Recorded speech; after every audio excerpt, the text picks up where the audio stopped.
Olá, sejam todos bem-vindos a mais uma conversa aprofundada. Olá a todos! O material de hoje nos leva para o coração do livro de Isaías, especificamente os capítulos 17 a 20. Isso. São trechos que, à primeira vista, podem parecer distantes, né?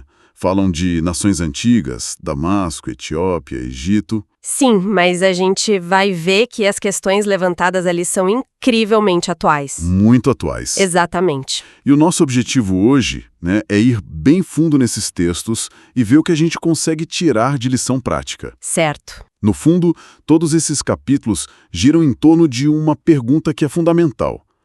Onde a gente coloca a nossa confiança? É em poder militar? É na sabedoria humana? Em alianças políticas?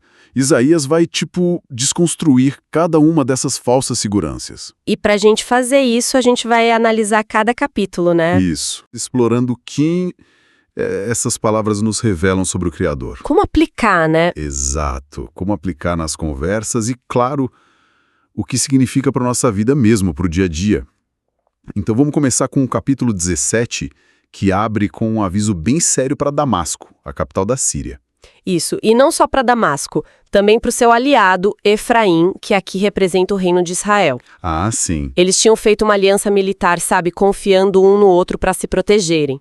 A profecia começa no versículo 1. Pode ler pra gente. Diz assim: Vejam, Damasco deixará de ser cidade e se tornará um montão de ruínas.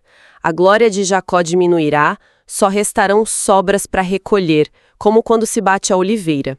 Ficam só 2 ou 3 azeitonas maduras no ramo mais alto. Nossa, essa imagem de sobrar só 2 ou 3 azeitonas na árvore inteira é de uma desolação total. Total. Mostra que não sobrou quase nada de valor. O que uma imagem tão forte assim nos ensina sobre a perspectiva de Jeová. Ela nos ensina sobre a soberania dele de uma forma muito, muito visual. Para os homens, a aliança entre Síria e Israel parecia uma jogada estratégica, inteligente, uma fonte de segurança. Claro. Mas Jeová está dizendo: olha, a força em que vocês confiam é tão frágil que depois que eu agir, o que vai sobrar é quase nada. Isso mostra que nenhuma força humana, nenhuma aliança política pode se opor ao propósito dele. A glória das nações é passageira. E pensar nisso tem uma aplicação muito prática, não tem? Porque hoje as pessoas também confiam em muitas coisas. Com certeza. Governos, estabilidade financeira, tecnologia. Como essa imagem da oliveira quase vazia pode nos ajudar a conversar com alguém que talvez deposite toda a esperança nisso? Ah, é uma ferramenta de ensino fantástica. Porque em vez de dizer diretamente, você está errado em confiar nisso. Que pode soar agressivo, né? Exato, a gente pode usar a ilustração. Podemos dizer algo como: a Bíblia usa uma imagem interessante para descrever a segurança que o mundo oferece. É como uma árvore de azeitonas depois da colheita, sabe? Onde sobram só alguns frutos. Isso nos faz pensar se existe uma fonte de segurança que seja mais completa, mais duradoura. É um jeito bem mais delicado de levar a pessoa a refletir, né? Sobre a base da confiança dela. Pois é. Faz todo sentido, mas a profecia não para nesse cenário de julgamento. Logo depois, o tom muda. Os versículos 7 e 8, eles dizem: Naquele dia, os homens olharão para aquele que os fez, e seus olhos se voltarão para o Santo de Israel.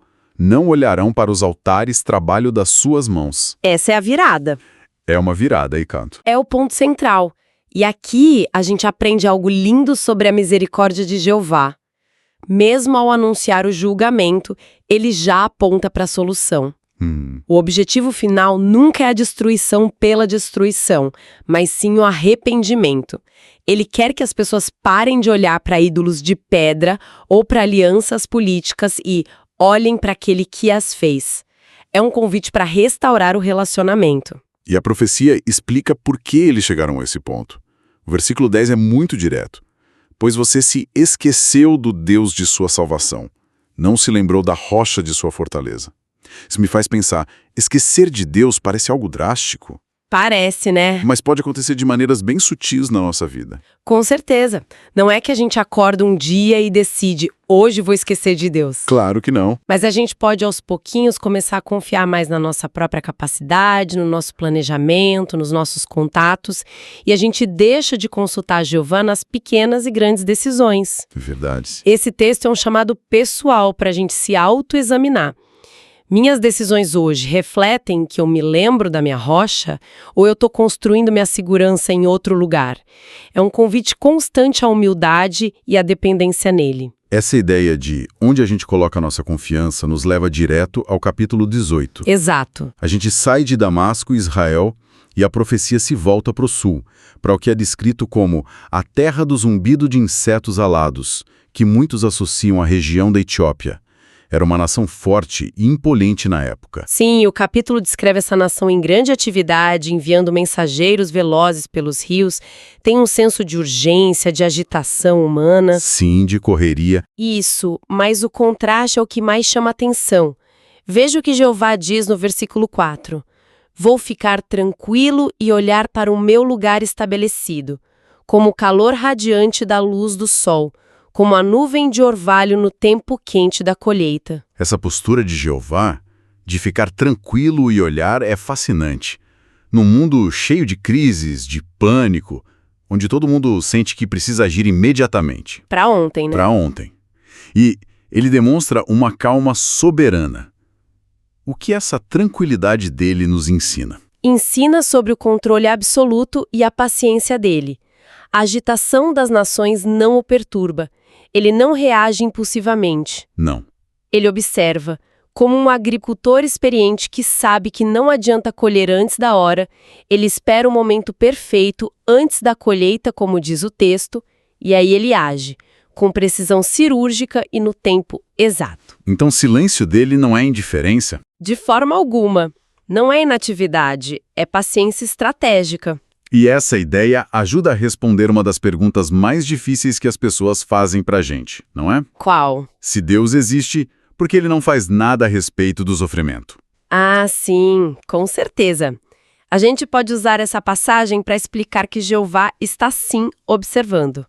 Sua aparente inatividade é, na verdade, um período de paciência e ele tem um tempo determinado para intervir de forma definitiva.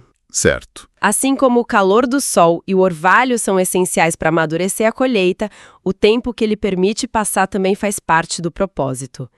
Ele vai agir, mas no momento que vai trazer o melhor resultado a longo prazo. Isso traz muita paz.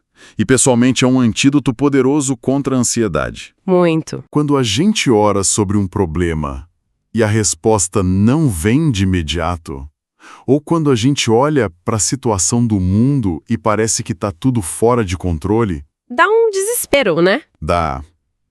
Mas lembrar que Jeová está tranquilo e olhando do seu lugar estabelecido fortalece a nossa confiança.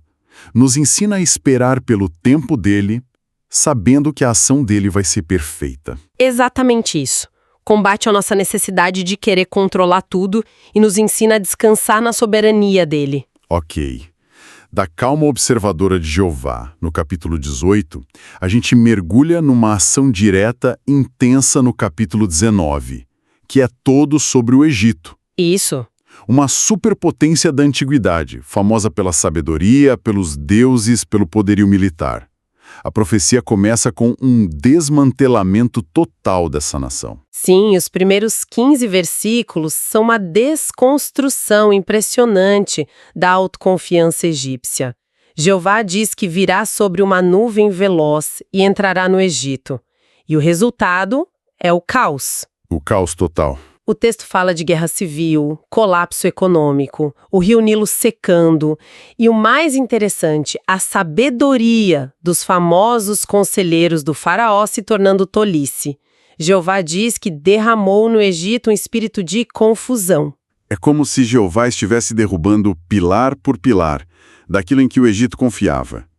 Unidade nacional, prosperidade econômica, A sabedoria humana. a sabedoria humana. O que isso nos diz sobre o poder de Jeová em relação às estruturas do mundo? Revela o poder dele de expor a fragilidade e a inutilidade daquilo que o homem idolatra. Ele mostra que a estrutura inteira de uma nação, não importa quão poderosa, pode ruir quando ele age. Uhum. E isso serve como um alerta poderoso para a gente hoje. É muito fácil se impressionar com a sabedoria dos especialistas do mundo, com a força das economias, com a tecnologia, mas Isaías nos lembra que sem Jeová, toda essa sabedoria pode virar confusão. Isso me lembra que, na nossa vida pessoal, é um convite para a gente avaliar onde a gente busca conselho. Boa. A gente recorre primeiro aos sábios deste mundo ou a gente submete nossos planos à sabedoria da palavra de Deus? A verdadeira sabedoria, como a Bíblia diz, começa com o temor de Jeová. Precisamente, é uma lição de humildade para todos nós. Mas, assim como no capítulo 17, a profecia sobre o Egito não termina em destruição. E a virada aqui é talvez uma das mais surpreendentes de toda a Bíblia. É verdade. Depois dessa descrição de caos, a gente chega no versículo 19 e o cenário muda completamente. Vira a chave, né? Totalmente. A profecia diz: naquele dia haverá um altar a Jeová no meio da terra do Egito. Eles clamarão a Jeová por causa dos seus opressores, e ele lhes enviará um Salvador. Ele os golpeará e os curará.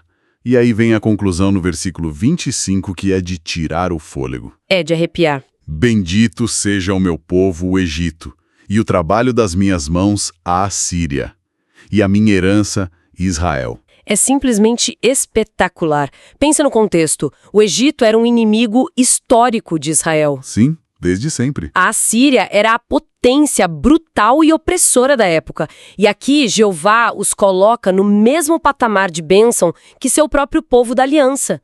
Ele chama o Egito de meu povo e a Assíria de o trabalho das minhas mãos. O que essa declaração tão radical nos ensina sobre o coração de Jeová? Ensina sobre a imensidão da sua misericórdia e a universalidade do seu propósito.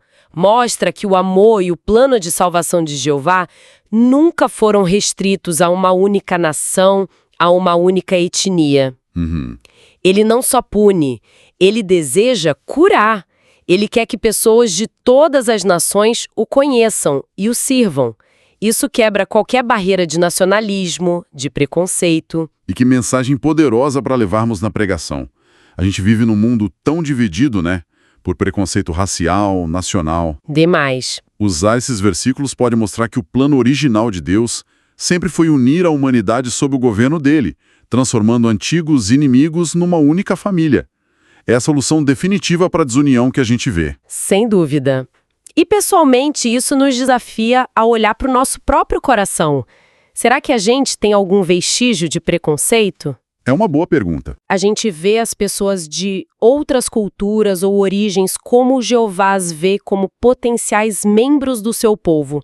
Essa passagem nos motiva a ver cada pessoa como alguém digno de amor, de respeito e, acima de tudo, como alguém que Jeová pode curar e transformar.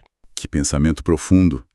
E essa ideia de transmitir uma mensagem de forma inesquecível nos leva ao nosso último capítulo 20. Isso. Ele é curto, mas a mensagem é entregue de uma forma extremamente dramática. Quase uma peça de teatro na vida real. É verdade. Aqui, a mensagem não é só falada, ela é vivida pelo profeta. O texto diz que Jeová mandou Isaías andar nu e descalço por 3 anos. Uau! Isso não significa nudez total. Provavelmente ele usava só uma tanga, como um cativo de guerra. E isso serviria como um sinal visual contra o Egito e a Etiópia. Imagina o impacto disso na rua. As pessoas deviam parar e perguntar: por que o Isaías está fazendo isso? Exatamente. Dados como prisioneiros pela Síria.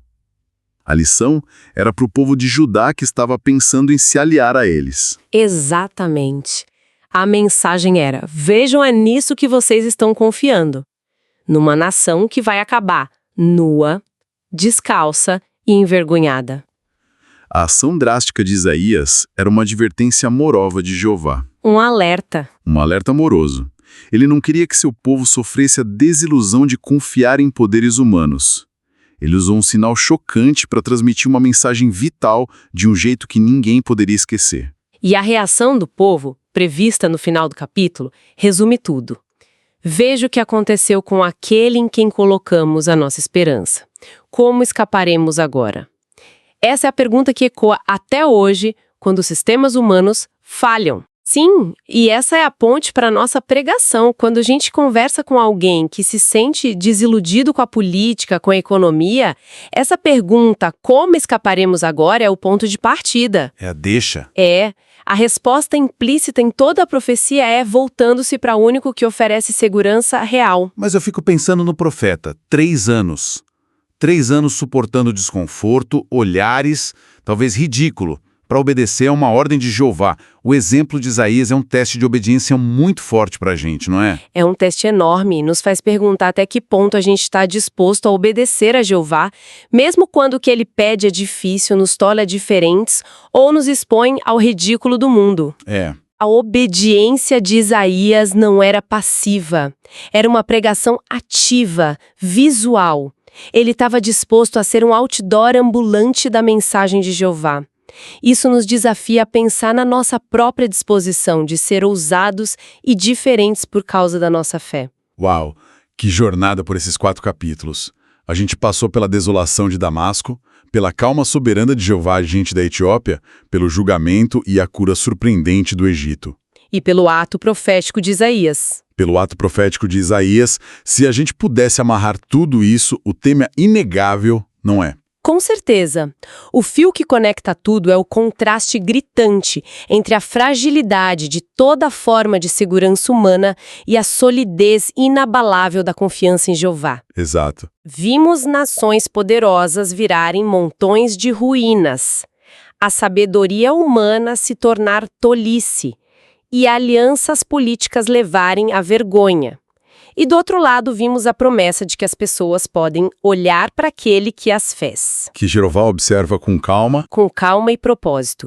E que ele tem o poder de golpear e também de curar. Então, para a gente fechar a nossa conversa, qual seria um pensamento final que podemos levar desses capítulos para refletir durante a semana? Eu acho que a reflexão mais importante é esta.